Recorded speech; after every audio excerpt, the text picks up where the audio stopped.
If they weren't members of the family, there would be no such thing as a veterinary radiation therapist.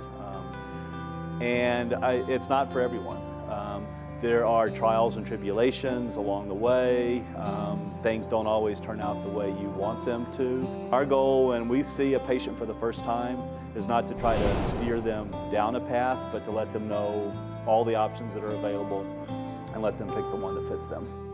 2 years ago, Daisy May started to get a little lumpy right here, and our family vet just first thought that she was fighting some sort of bacterial infection. They biopsied her and it was lymphoma, and so we were referred here to Glenna and Neil, and she's been under their care for the last 2 years now. They treated her with chemotherapy, and in that first week she was pretty sick, but she got through it, and she's currently on her 3rd round of chemo.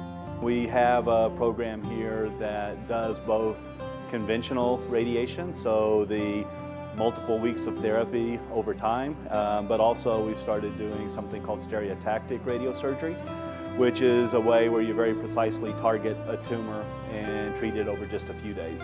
So instead of 19 to 20 anesthesias now, we have 3 to 5 anesthesias. If you just saw us walking down the street, you wouldn't know she had cancer. She doesn't exhibit any, real signs of being ill.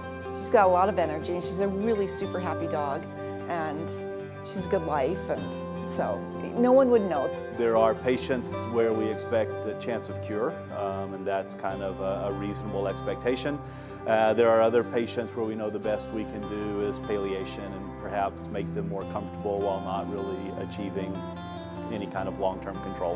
One of the things I tell my families all the time is that the only rule in cancer medicine is that cancer does whatever it wants, and so we have to fight that battle all the time. They have extended her life by 2 years, and it's incredible, and they are so compassionate, they are so knowledgeable, they're so dedicated to their craft, and they really just they're unbelievable. We get asked a lot, why did you decide to become medical oncologist? And the answer is that, yeah, it seems like maybe it should be a sad profession, but it's really not. No matter what happens with these patients long term, and you never know, I guess, until the story's completely written how things will turn out, but they've had vast improvements in their quality of life.